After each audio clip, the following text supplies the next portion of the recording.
Through the fact that it does not know its own moment of independence of the cerebral support, thought lacks life.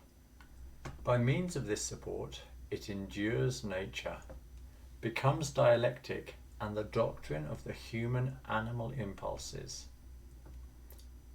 Man lives in accordance with the relation of the astral body with the world, unconsciously excluding the I, which is the source of the relation in reality. Not possessing its own element of life, thinking cannot grasp the element of life in nature, and the latter appears as an outer world which imposes itself on the inner one, the vision which legitimately appears as dual. The vision of duality, however, arises in itself thanks to the life of the light. This continually destroys itself in the form in which man, for his own sentient needs, arrests it. Meditation 10. Thinking can discover that its own resonance in accordance with nature is its own movement, and that the image of nature as other and real in itself is the reflected form of the identical light, faced with a content that is no different from the form in which it immediately appears. It must penetrate its own light to find the secret light of nature. Form arises as a thought form, even if reflected. It has no other way of being born in the awareness. It arises from perceiving, but it is that perceiving in which the I is present, in the vehicle of pre-dialectic thinking. This is the living element of perception, which remains unconscious at the dialectic cerebral level, to the extent that it normally goes over into sensations and mental pictures, necessary for cerebral awareness. The cerebral organ ceases to be the isolator of awareness. If by means of the intensified thinking exercise it is brought to silence and immobility, the more it is motionless, the more it leaves the thinking force free. This motionlessness is the achievement of correct concentration. Concentration is, for a modern researcher, the possibility of restoring the I, the relation that is normally usurped by the astral body. The possibility of perceiving thinking's force of determination, normally used by him for every logical operation, but not known in itself, in the pure state, being the vehicle of the I in its pure state, free from the cerebral. I'm going to read that again. This motionlessness is the achievement of correct concentration. Concentration is, for the modern researcher, the possibility of restoring to the I the relation that is normally usurped by the astral body. The possibility of perceiving thinking's force of determination, normally used by him for every logical operation, but not known in itself, in the pure state. Being the vehicle of the I in its pure state, free from the cerebral. Dialectic awareness, as cerebral consciousness, tends to cognitively assume data in accordance with the modern forces of thinking determination.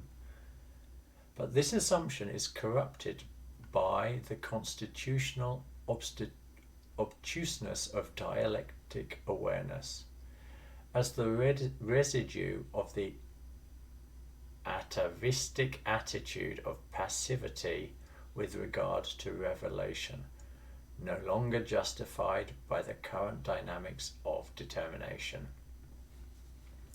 This obtuseness expresses itself above all as the incapacity of determination to know itself, of distinguishing itself from the cerebral support that enables its dialectic unfolding. In other words, determination, despite its being the expression of the I, becomes the illegitimate vehicle of the astral body. In this way, the ancient usurpation of power of the I by the astral body renews itself. Through inadequate self-awareness, affected by throwback mystical attitudes, the inner process of perceiving and of thinking in modern man arrests itself at the sense limit. It leaves outside itself a complete part and assumes this part in a form which is itself a form of thinking, related to a form supposed to be within the form, like a thing in itself or a foundation, which is instead further thinking. It is the form of the form which obtuse dialectic awareness takes as reality beyond perceiving and thinking. It is thinking, in fact, that does not know either the pre-dialectic process of perception or the pre-dialectic moment of thinking determination, for which reason it finds a metaphysical world or a physical world juxtaposed against itself, and it pictures them mentally, and mentally pictured in this way, it investigates them without penetrating them, because within itself it arrests at the dialectic cerebral limit, and outside it stops at the quantitative cerebral limit. And so, in modern form, the ancient evil of the soul dominated by the adversaries of the I continues. The adversaries need the reflected light, the reflected I, and reflected thought in order to stop the birth of the I. This thought anyway expresses the intelligence of matter bound up with the darkness of matter. Its characteristic is the perfect dialectic articulation of knowledge, by means of which physical reality, or the metaphysical one, is already interpreted, with its distinctions, its structures, its names, its single nature, in which everything is understood, everything is explained, or is in the process of being explained. Everything takes place analytically in accordance with the initial theme, which is always a precondition for thinking, a presupposition in itself, a presupposition for the spirit, which must simply conform to it, by renouncing being the spirit capable of experience of itself prior to any classification or tradition. The intelligence of darkness offers a pre-constituted path to thought, offering the answer to every question in accordance with the inexhaustible systematic nature of the content presupposed. It tends by every means to avoid thoughts knowing its own movement independent of content, regardless of what it is. It operates in such a way that thinking cannot distinguish itself from the object and considers itself valid only to the extent that it is filled with objectivity, lacking which it would be a nothingness. The intelligence of darkness provides everything to thinking as the interpretation of the earthly, at the level of an absolute but unconscious alienation, or at the level of the reflected light, in order that thinking does not realize it is free, or it is original light. Its cosmic source, its independence of any knowledge, which is true thinking, against which the intelligence of the darkness can do nothing. The cosmic intelligence has a completely different relationship with the human mind. It leaves human thinking free, and it does not manipulate it. It can connect with it only where it is able to distinguish itself from its own subject. So I'll start that again. The cosmic intelligence has a completely different relationship with the human mind. It leaves human thinking free, and it does not manipulate it. It cannot connect with it only where it is able to distinguish itself from its own object and of having its own movement as its content. Where it faces problems and events with forces drawn from its own depths, and where it is capable of courage and of solitude, of open-mindedness and of being free, of dialectic. Whilst the intelligence of darkness needs to dull the human mind by means of the logical dialectic process and by the illusion of limitless knowledge in the quantitative sensory direction, the cosmic intelligence needs waking thinking, capable of absolute freedom and self-awareness, in order to transmit to it the power to overcome the sense limit, reflectedness and dialectic prison. The current alternative of the life of the soul corresponds to this dual polarity,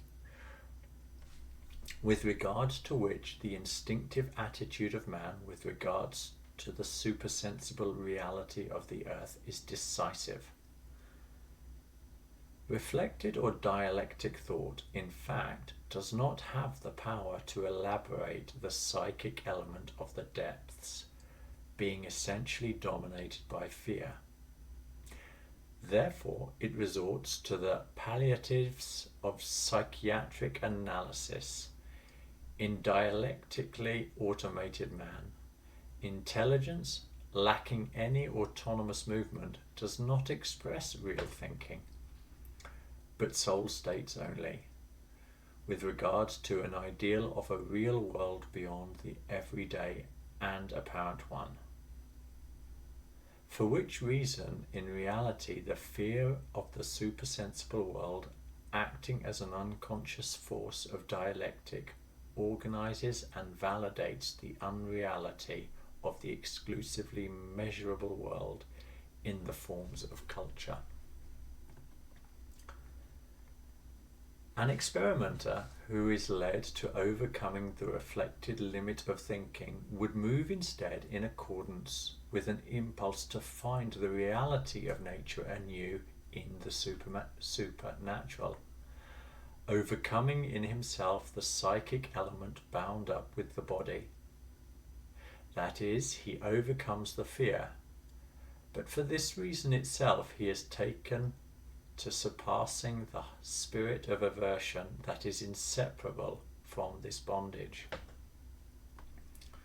Rather than a superficial brotherhood entrusted to the abstract mechanism of social planning, he is brought to a brotherhood that goes above all, from soul to soul, thanks to conscious self-movement. But the evolutionary process of human society can only benefit from this kind of self-movement. Ideological knowledge and the physical knowledge arising from reflected thinking, which is capable of noting its own element of freedom, are inevitably dogmatic. Dogmatism is affirming a truth as founded in itself, apart from the thinking that enables it to be stated, and which conceives the idea of it as a foundation. As the idea does not know it has the foundation within its own sphere, within its own centre. Dogmatic positions arise at the limit at which thinking stops, in order to be dialectic, making itself the form of a content thought of as impenetrable, to which it gives the name of reality. A reality mentally is pictured by the spirit alienated from the spirit and conditioning the spirit. A reality that is truly unreal because it is presupposed in the form it has to the spirit and to which the spirit must conform, not knowing the power of relation by means of which it is possible for it to conceive and for it to conform. In effect, the otherness of the world, the reality of physical nature for the body and the metaphysical nature for spirit, the metaphysical nature for the spirit, duality, the world outside man, physical or spiritual, and the being that man continually finds outside himself, and which seems to have its own foundation in itself, can be symbolized by the Kantian thing in itself, the being known. The being known. I'll read that last bit again. The, in quotation marks, being known. In its radical detachment from knowledge, if it is examined, this being in itself of reality is an idea, but a lifeless idea, abstractly opposed to itself, or an anti-idea. This being is indeed apparently outside of man, but as being in itself, as a noumenon. I'll just spell that, Noumenon. It is an idea opposed to the true idea. Noumenon, I think. It is an idea opposed to the true idea. It is the idea of every idolatry at dialectic, materialist or mystical level, moving from forces opposed to the true idea, which has an autonomous centre of power, able to express its own movement where it coincides with the intuitive moment of awareness. Its transcendence becomes immanent when the centre of individual being is realized at the centre of it, like a foundation. This is the foundation that man, incapable of grasping the original movement of thinking, thinks outside of himself as the content that thought cannot penetrate. He conceives of unknowableness and does not realize he places it outside a conception of himself, and does not realize he places it outside the conception itself. No, I've got that wrong again. Let's try about that one again. He conceives of unknowableness and does not realize he places it outside of conception itself. That is, outside of the activity which alone answers for knowledge. In conceiving metaphysical or physical causes foreign to his knowledge, he cannot fail to be dogmatic. The physical fact and the metaphysical fact dictate the law with equal authority. No matter how much they represent opposite polarities, they have in common their mental opposition to the original light, which is the ancient opposition of the astral body to the eye. That is, to the Logos. Two currents of culture can be recognized behind the struggle against the thinking that bears the logos. Two currents that appear to be in conflict, that fight each other at a superficial level, but which are deeply united by the impulse of stopping man from recognizing the perennial element within modern conscious thinking. Undoubtedly, that thought is arid, poor in spirit, capable of every dialectical transformation, but at its level, which is the lowest one reached by the soul, it is in itself an expression of the power of the spirit, which demands to be found anew. This involves redeeming that thinking, but in order to redeem it, it has to be possessed. Its dynamic element must be freed of the lower power that expresses itself through it. To take up again the thread of the considerations about the incomplete processes, in the incomplete process of thinking, it cannot fail to have juxtaposed a spiritual world to speculate upon, or an outer world to measure against it. This is the kind of thinking which, if it aspires to the divine, needs to be assisted by tradition, because it is incapable of seeing its own birth as the light of the Logos diving down into the human as non-reflected light. And if it wants physical reality, it needs to have faith about facts and demonstrations, as if truth lay in the latter and not in its own, and not in its intimate consent to their pathway that is symbolic of truth, to the extent that thinking has in itself the power of truth.